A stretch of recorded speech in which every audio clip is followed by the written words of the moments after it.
ಸ್ನೇಹಿತರೆ, ದೆಹಲಿಯ Jantar ಮಂತರ್ನಲ್ಲಿ cockroach Janata party ಪ್ರತಿಭಟನೆ ನಡೆಸಿದಂತಹ ಸಂದರ್ಭದಲ್ಲಿ ಪೊಲೀಸರು ವಿದ್ಯಾರ್ಥಿಗಳ ಮೇಲೆ ಲಾಠಿ ಚಾರ್ಜ್ ಮಾಡಿದ್ದಾರೆ. ಪ್ರತಿಭಟನೆ ಹಿಂಸಾತ್ಮಕ ರೂಪವನ್ನ ಪಡ್ಕೊಂಡಿದೆ.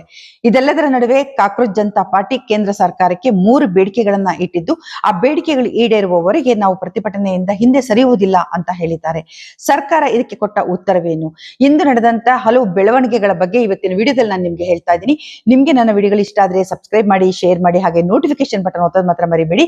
ನೀವು ನೋಡ್ತಾ ಇದ್ದೀರಾ ವಾಯ್ಸ್ ಆಫ್ ಪದ್ಮಾ.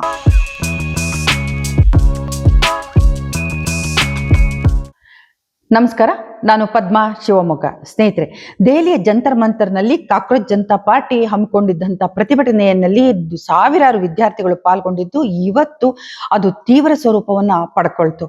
ಅಂದ್ರೆ ಇಲ್ಲಿ ಪ್ರತಿಭಟನಾ ನಿರತರಾಗಿರುವಂತ ವಿದ್ಯಾರ್ಥಿಗಳ ಮೇಲೆ ಪೊಲೀಸರು ಲಾಠಿ ಚಾರ್ಜ್ ಮಾಡಿದ್ರು, ಅಶ್ರುವಾಯು ಪ್ರಯೋಗ ಮಾಡಿದ್ರು. ಅಷ್ಟೇ ಅಲ್ಲ, ಕಲ್ಲುಗಳನ್ನ ಆ ವಿದ್ಯಾರ್ಥಿಗಳ ಮೇಲೆ ಬೀಸಿದ್ರು. ಈ ಸಂದರ್ಭದಲ್ಲಿ ಹಲವು ವಿದ್ಯಾರ್ಥಿಗಳಿಗೆ ತೀವ್ರ ಸ್ವರೂಪದ ಗಾಯಗಳಾಗಿದೆ. ವಿದ್ಯಾರ್ಥಿಗಳ ಮೇಲೆ ಪೊಲೀಸರು ಮಾತ್ರ ಅಲ್ಲ, ಗೂಂಡಾಗಳ ದೊಡ್ಡ ಗುಂಪು ಹಲ್ಲೆ ಮಾಡಿದೆ. ಅಂದ್ರೆ ಇವ್ರು ಯಾರು? ಇವರು ಸೈನಿಕರು ಅಲ್ಲ, ಪೊಲೀಸ್ ಇಲಾಖೆಗೂ ಸೇರಿಲ್ಲ. ಹಾಗಿದ್ಮೇಲೆ ಇವ್ರನ್ನ ಕಳಿಸ್ತವ್ರು ಯಾರು? ಯಾಕಾಗಿ ಅವರು ಬಂದು ವಿದ್ಯಾರ್ಥಿಗಳ ಮೇಲೆ ಹಲ್ಲೆ ಮಾಡ್ತಿದ್ದಾರೆ? ಅಂದ್ರೆ ಈ ಎಲ್ಲ ಪ್ರಶ್ನೆಗಳಿಗೆ ಹಿಂದೆ ಕೇಂದ್ರ ಸರ್ಕಾರ ಇದೆಯಾ ಅನ್ನೋಂತ ಅನುಮಾನ ಹುಟ್ಟಾಗ್ತಾ ಇದೆ. ಇದಕ್ಕೆ ಕೇಂದ್ರ ಸರ್ಕಾರದ ಕುಮ್ಮಕ್ಕು ಇತ್ತ ಅನ್ನೋಂಥ ಪ್ರಶ್ನೆ ಬರ್ತಾ ಇದೆ. ಯಾಕಂದ್ರೆ ಪೊಲೀಸರು ಇವ್ರು ಹೊಡಿತಾ ಇದ್ರು ನೋಡ್ಕೊಂಡು ಸುಮ್ಮನೆ ಇರ್ತಾರೆ. ಹಾಗಿದ್ದ ಮೇಲೆ ಇದು ವ್ಯವಸ್ಥಿತವಾದಂತ ಒಂದು ಪಿತೂರಿ ಅನ್ನೋದು ಇಲ್ಲಿ ಸ್ಪಷ್ಟ. ಆದ್ರೆ ವಿದ್ಯಾರ್ಥಿಗಳು ಇದಕ್ಕೆ ಹಿಂಜರಿಲಿಲ್ಲ. ಕೊನೆಗೆ ಸಂಸತ್ ಭವನಕ್ಕೆ ಮುತ್ತಿಗೆ ಹಾಕೋಕೆ ಆ ಕಡೆ ನಡೀತಾರೆ. ಅಂದ್ರೆ ಪೊಲೀಸರು ಜಂತರ್ ಮಂತರ್ ಸುತ್ತ ಬ್ಯಾರಿಕೇಡ್ಗಳಿಗೆ ವೆಲ್ಡಿಂಗ್ ಮಾಡಿ ಯಾವುದೇ ಕಾರಣಕ್ಕೂ ಜಂತರ್ ಮಂತರ್ನಿಂದ ವಿದ್ಯಾರ್ಥಿಗಳು ಆಚೆ ಬರದೇ ಇರೋ ಹಾಗೆ ನೋಡ್ಕೊಂಡ್ರು. ಅಷ್ಟಾಗಿ ಕೂಡ ಅವರ ವಿದ್ಯಾರ್ಥಿಗಳನ್ನ ತಡೆಯೋದು ಅವರಿಗೆ ಸಾಧ್ಯ ಆಗಿಲ್ಲ. ಭಾರತ ದೇಶದ ಎಲ್ಲ ದಿಕ್ಕುಗಳಿಂದ ಬಂದಂತ ವಿದ್ಯಾರ್ಥಿಗಳು ಸಂಸತ್ ನೆಡೆಗೆ ಮೆರವಣಿಗೆಯನ್ನ ಹೊರಟರು. ಪೊಲೀಸರ ತಡೆಯನ್ನ ಬೇಯಿಸಿ ಅವರು ಮುನ್ನುಗ್ತಾರೆ. ಇದೇ ಸಂದರ್ಭದಲ್ಲಿ ಪೊಲೀಸರು ಅಲ್ಲಿ ತಡೀತಾರೆ. ಆದ್ರೆ ಕಾಕ್ರೋಚ್ ಜನತಾ ಪಾರ್ಟಿ ಈಗ ಸರ್ಕಾರದ ಮುಂದೆ 3 ಬೇಡಿಕೆಗಳನ್ನ ಇಟ್ಟಿದೆ. ಆ 3 ಬೇಡಿಕೆಗಳನ್ನ ಈಡೇರಿಸಿದ್ರೆ ಮಾತ್ರ ನಾವು ಈ ಪ್ರತಿಭಟನೆಯನ್ನ ಕೈ ಬಿಡ್ತೀವಿ ಅನ್ನೋಂಥ ಮಾತನ್ನ ಹೇಳ್ತಿದೆ. ಆ 3 ಪ್ರತಿಭಟನೆ ಒಂದು ಬೇಡಿಕೆಗಳು ಏನು ಅನ್ನೋದನ್ನ ನೋಡೋಣ. ಮೊದಲನೇದಾಗಿ, ಶಿಕ್ಷಣ ಸಚಿವ ಧರ್ಮೇಂದ್ರ ಪ್ರಧಾನ್ ಅವರು ರಾಜೀನಾಮೆಯನ್ನ ನೀಡಬೇಕು. ಇದು ಅವರ ಬೇಡಿಕೆ ಮೊದಲಿನಿಂದನೂ ಇದೆ. ಕಾಕ್ರೋಚ್ ಜನತಾ ಪಾರ್ಟಿದು ಮತ್ತೆ ವಿದ್ಯಾರ್ಥಿಗಳೆಲ್ಲರ ಬೇಡಿಕೆ ಇದಾಗಿದೆ. ಅದನ್ನ ಕೂಡ ಅವರು ಇವಾಗ ಮತ್ತೆ ಪ್ರಸ್ತಾಪ ಮಾಡಿದ್ದಾರೆ. ಅಷ್ಟೇ ಅಲ್ಲ, ಈ ನೀಟ್ ಪ್ರಶ್ನೆ ಪತ್ರಿಕೆ ಸೋರಿಕೆಯಿಂದಾಗಿ ಮತ್ತೆ ಮತ್ತೆ ಮರುಪರೀಕ್ಷೆಯನ್ನು ಮಾಡಬೇಕಾಗಿ ಬಂದಾಗ ಹತಾಶರಾದಂತ ಸುಮಾರು 14 ವಿದ್ಯಾರ್ಥಿಗಳು ಆತ್ಮಹತ್ಯೆಯನ್ನು ಮಾಡ್ಕೊಂಡಿದ್ದಾರೆ. ಈ ವಿದ್ಯಾರ್ಥಿಗಳ ಕುಟುಂಬಕ್ಕೆ ತಲಾ 1 ಕೋಟಿಯಂತೆ ಪರಿಹಾರವನ್ನ ಕೇಂದ್ರ ಸರ್ಕಾರ ನೀಡಬೇಕು ಅನ್ನೋದು ಮತ್ತೊಂದು ಬೇಡಿಕೆ ಆಗಿದೆ. 3ನೆಯ ಬೇಡಿಕೆ, ಸರ್ಕಾರಿ ಸಫ್ದರ್ಜಂಗ್ ಆಸ್ಪತ್ರೆಗೆ ದಾಖಲು ಮಾಡಿರುವಂತಹ ಶಿಕ್ಷಣ ತಜ್ಞ ಸೋನಂ ವಾಂಗ್ಚುಕ್ ಅವರನ್ನ ಆಸ್ಪತ್ರೆಯಿಂದ ಬಿಡುಗಡೆ ಮಾಡಬೇಕು ಅನ್ನೋದು. ಈ 3 ಬೇಡಿಕೆಗಳನ್ನು ಇಟ್ಟುಕೊಂಡು ಈ ಕಾಕ್ರೋಚ್ ಜನತಾ ಪಾರ್ಟಿಯ ವಕ್ತಾರರು ಆಗಿರುವಂತಹ ಸೌರವ್ ದತ್ತಾ ಮತ್ತಿತರರು ಇಂದು ಕೇಂದ್ರ ಸಚಿವ JP ನಡ್ಡಾ ಅವರನ್ನ ಸಂಸತ್ ಭವನದಲ್ಲಿ ಭೇಟಿಯಾದಾಗ ಸುಮಾರು 2 ಗಂಟೆ ಕಾಲ ಕಾಯಿಸಿದ್ರು ಅಂತ ಸೌರವ್ ದತ್ತಾ ಅವರು ಎಕ್ಸ್ ಖಾತೆನಲ್ಲಿ ಬರ್ಕೊಂಡಿದ್ದಾರೆ. ಕೇವಲ 10 ನಿಮಿಷಗಳ ಕಾಲ ನಾವು ಅವರೊಂದಿಗೆ ಮಾತನಾಡೋದಕ್ಕೆ ಸಾಧ್ಯ ಆಯ್ತು ಅಂತ. ಅಂದ್ರೆ ಇದುವರೆಗೆ ಕೇಂದ್ರ ಸರ್ಕಾರ ಕಳೆದ 1 ತಿಂಗಳಿಂದ ಇವರು ಪ್ರತಿಭಟನೆ ಮಾಡ್ತಿದ್ರು, ಕಳೆದ 2 ತಿಂಗಳಿಂದ ಈ ಎಲ್ಲಾ ನೀಟ್ ಪರೀಕ್ಷೆ ಬಗ್ಗೆ ಹಗರಣಗಳು ನಡೆದಿದ್ರು ಕೂಡ, ದೇಶದಾದ್ಯಂತ ಪ್ರತಿಭಟನೆ ನಡೀತಿದ್ರು ಕೂಡ ಸರ್ಕಾರ ಯಾವುದೇ ರೀತಿ ಪ್ರತಿಕ್ರಿಯೆಯನ್ನ ನೀಡಿರ್ಲಿಲ್ಲ. ಮೊದಲ ಬಾರಿಗೆ ಕೇಂದ್ರ ಸರ್ಕಾರ ಈಗ ಪ್ರತಿಭಟನಾಕಾರರನ್ನ ಕರೆದು ಮಾತಾಡಿಸಿರೋದು ಒಂದು ಬದಲಾವಣೆ ಅಂತಾನೆ ಹೇಳ್ಬಹುದು. ಆದ್ರೆ ಈ ಬಗ್ಗೆ ತಕ್ಷಣಕ್ಕೆ ಏನನ್ನೂ ಉತ್ತರ ನೀಡದಂತ JP ನಡ್ಡಾ ಅವರು ಸ್ವಲ್ಪ ಸಮಯವನ್ನ ಕೇಳಿದ್ದಾರೆ. ಅಂದ್ರೆ ಸಂಸತ್ತಿನೊಳಗೆ ನಾವು ಸಚಿವರೊಂದಿಗೆ ಮಾತನಾಡಿ ನಂತರ ಇದ್ರ ಬಗ್ಗೆ ನಿರ್ಧಾರವನ್ನ ತಗೊಳ್ತೀವಿ ಅಂತ JP ನಡ್ಡಾ ಅವರು ಈ ಕಾಕ್ರೋಚ್ ಜನತಾ ಪಾರ್ಟಿಯ ವಕ್ತಾರರಿಗೆ ಹೇಳಿದ್ದಾರೆ ಅಂತ ಗೊತ್ತಾಗಿದೆ. ಇದಕ್ಕೂ ಮೊದಲು ಕೇಂದ್ರ ಗೃಹ ಸಚಿವರಾದ ಅಮಿತ್ ಶಾ ಅವರು ಸಂಸತ್ ಭವನದಲ್ಲಿರುವಂತಹ ಧರ್ಮೇಂದ್ರ ಪ್ರಧಾನ್ ಅವರ ಕಚೇರಿಗೆ ಹೋಗಿ ಧರ್ಮೇಂದ್ರ ಪ್ರಧಾನ್ ಅವರನ್ನು ಭೇಟಿ ಮಾಡಿ ಮಾತುಕತೆಯನ್ನ ನಡೆಸಿದ್ರು ಅನ್ನೋದು ವರದಿ ಹೇಳ್ತಾ ಇದೆ. ಇದೆಲ್ಲದರ ನಡುವೆ ಸೋನಂ ವಾಂಗ್ಚುಕ್ ಅವರನ್ನ ಕಳೆದ 18ರಂದು ಸರ್ಕಾರಿ ಸಫ್ದರ್ಜಂಗ್ ಆಸ್ಪತ್ರೆಗೆ ಬಲಾತ್ಕಾರವಾಗಿ ಪೊಲೀಸರು ಹೊತ್ತೊಯ್ದು ಅಡ್ಮಿಟ್ ಮಾಡಿದ್ದಾರೆ. ಅಂದ್ರೆ ಪ್ರತಿಭಟನೆಯಲ್ಲಿ ಉಪವಾಸ ಕೂತಿದ್ದಂತಹ ಸೋನಂ ವಾಂಗ್ಚುಕ್ ಅವರು ಸುಮಾರು 21 ದಿನಗಳ ಕಾಲ ಉಪವಾಸ ನಿರತರಾಗಿದ್ರು. ಅದುವರೆಗೆ ಸರ್ಕಾರ ಯಾವುದೇ ರೀತಿ ಪ್ರತಿಕ್ರಿಯೆಯನ್ನ ನೀಡಿರ್ಲಿಲ್ಲ, ಅವರ ಪ್ರತಿಭಟನೆಗೆ ಸ್ಪಂದಿಸ್ತಿರ್ಲಿಲ್ಲ.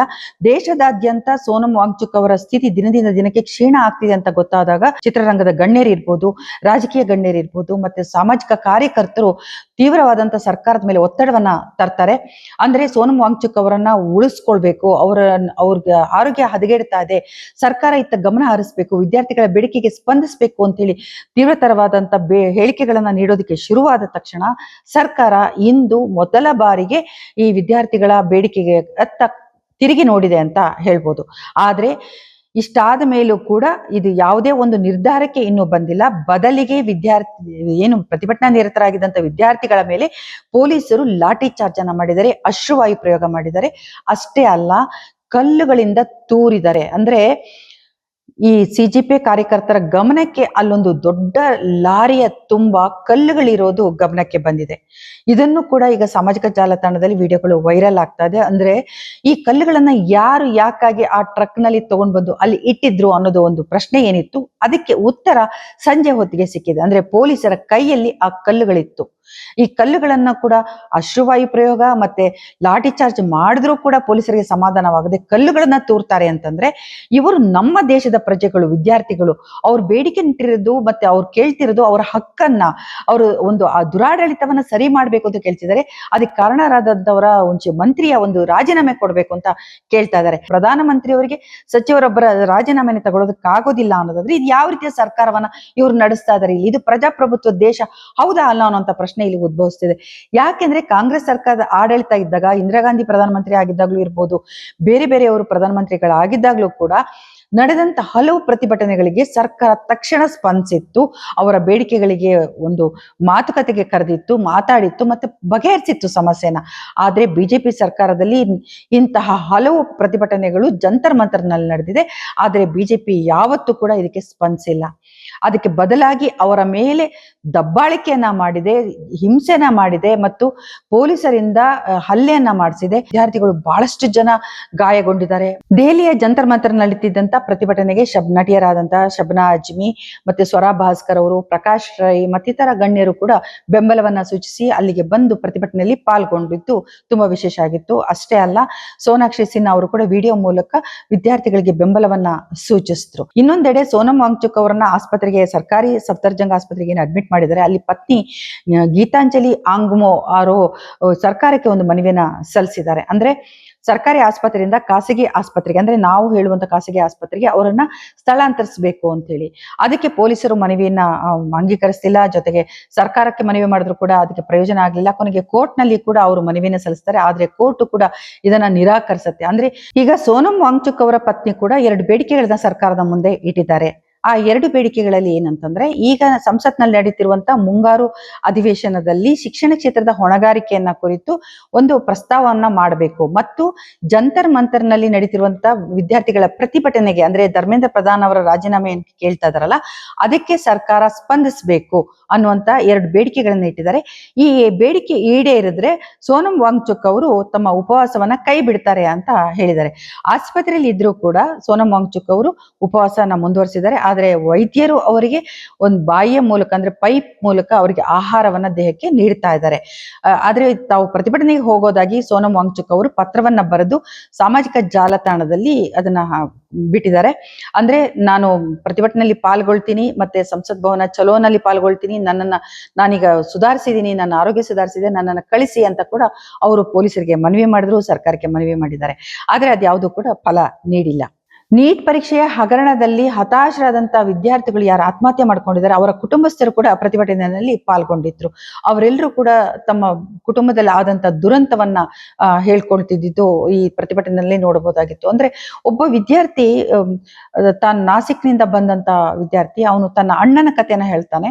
ಅವನು ಪರೀಕ್ಷೆಯನ್ನ ಬರೆದು ಅತ್ಯಂತ ಹೆಚ್ಚಿನ ಅಂಕವನ್ನ ಪಡ್ಕೊಂಡಿರ್ತಾನೆ. ನೀಟ್ ಪರೀಕ್ಷೆನಲ್ಲಿ ಡಾಕ್ಟರ್ ಆಗ್ತೀನಿ, MBBS ಸೀಟ್ ಸಿಗುತ್ತೆ ತನಗೆ ಅಂತ ಸಂತೋಷದಿಂದ ತಮ್ಮನ ಹತ್ರ ಹೇಳ್ಕೊಳ್ತಿರ್ತಾನೆ.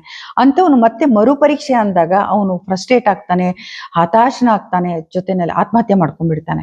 ಇದನ್ನ ಅವನ ತಮ್ಮ ಹೇಳ್ಕೊಳ್ಳುವಾಗ ಅದಕ್ಕಾಗಿ ನಾನು ಪ್ರತಿಭಟನೆಯಲ್ಲಿ ಬಂದಿದ್ದೀನಿ. ಸರ್ಕಾರ ನಮ್ ಕಡೆ ತಿರುಗಿ ಕೂಡ ನೋಡಿಲ್ಲ, ಅವತ್ತಿಂದ ಇವತ್ತಿನವರೆಗೆ ಯಾರು ನಮ್ಮನ್ನ ಸಂಪರ್ಕಿಸಿಲ್ಲ ಅಂತ ಹೇಳುವಾಗ ಅವರ ನೋವು ಎಂಥದ್ದು ಅನ್ನೋದನ್ನ ನಾವು ಅರ್ಥ ಮಾಡ್ಕೋಬೇಕು. ಆದ್ರೆ ಧರ್ಮೇಂದ್ರ ಪ್ರಧಾನ್ ಅವರು ಈ ಪ್ರತಿಭಟನಾಕಾರರನ್ನ, ವಿದ್ಯಾರ್ಥಿಗಳನ್ನ ಟೆರರ್ ಅಂದ್ರೆ ಉಗ್ರಗಾಮಿಗಳ ಬಿ ಟೀಮ್ ಅಂತ ಹೇಳ್ತಾರೆ.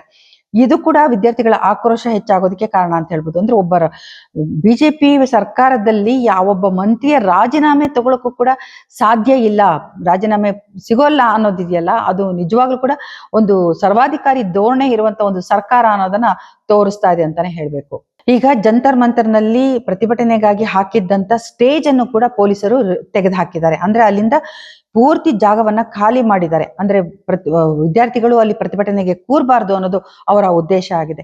ಒಂದು ಕಡೆ ಈಗ ಸರ್ಕಾರ ನಮ್ಗೆ ಸಮಯ ಬೇಕು ಈ ತೀರ್ಮಾನ ತಗೊಳ್ಳೋದಕ್ಕೆ ಅಂತ ಸಮಯ ಕೇಳ್ತಾ ಇದೆ. ಅಂದ್ರೆ ಕಳೆದ 2 ತಿಂಗಳುಗಳಿಂದ ಏನ್ ನಡೀತಾ ಇದೆ ಅದೆಲ್ಲವೂ ಅವ್ರ ಗಮನದಲ್ಲಿರ್ಲಿಲ್ವಾ? ಚರ್ಚೆ ಮಾಡಿಲ್ವಾ ಅವ್ರು? ಹಾಗಾದ್ರೆ ಈಗ ಬೇಡಿಕೆನ ಮುಂದೆ ಇಟ್ಟಿದಾರ ಅವರು? ಕಳೆದ 1 ತಿಂಗಳಿಂದ ಪ್ರತಿಭಟನೆ ನಡೀತಾ ಇದೆ, ಆದ್ರೆ ಈಗ ಮತ್ತೆ ಸಮಯ ಬೇಕು ಅಂತ ಕೇಳ್ತಿದ್ದಾರೆ. ಅಂದ್ರೆ ಇದು ಒಂದು ಸರ್ಕಾರದ ಬೇಜವಾಬ್ದಾರಿತನ, ಹೊಣೆಗೇಡಿತನವನ್ನ ತೋರಿಸ್ತಾ ಇದೆ ಅಂತಾನೆ ಹೇಳ್ಬೋದು. ಯಾವುದೇ ಕಾರಣಕ್ಕೂ ತೀರ್ಮಾನ ಸರ್ಕಾರದಿಂದ ಬರೋವರೆಗೂ ನಾವು ಪ್ರತಿಭಟನೆಯನ್ನ ನಿಲ್ಸೋದಿಲ್ಲ ಅಂತ ಸಿಜಿಪಿ ಪಾರ್ಟಿ ಕೂಡ ಹೇಳಿದೆ. ಅಷ್ಟೇ ಅಲ್ಲ, ವಿದ್ಯಾರ್ಥಿಗಳೆಲ್ಲರೂ ಕೂಡ ಅವ್ರ ಜೊತೆ ನಿಂತಿದ್ದಾರೆ. ಈಗ ಮುಂದಿನ ದಿನಗಳಲ್ಲಿ ಏನಾಗುತ್ತೆ ಅನ್ನೋದನ್ನ ನಾವು ಕಾದು ನೋಡ್ಬೇಕಾಗಿದೆ. ಸ್ನೇಹಿತರೆ, ನಿಮ್ಗೆ ನನ್ನ ವಿಡಿಯೋಗಳು ಇಷ್ಟ ಆದ್ರೆ ಸಬ್ಸ್ಕ್ರೈಬ್ ಮಾಡಿ, ಶೇರ್ ಮಾಡಿ, ಹಾಗೆ ನೋಟಿಫಿಕೇಶನ್ ಬಟನ್ ಒತ್ತೋದು ಮಾತ್ರ ಮರಿಬೇಡಿ. ನೀವು ನೋಡ್ತಾ ಇದ್ದೀರಾ ವಾಯ್ಸ್ ಆಫ್ ಪದ್ಮಾ. ನಿಮ್ಗೆಲ್ರಿಗೂ ಒಳ್ಳೇದಾಗ್ಲಿ. ನಮಸ್ಕಾರ.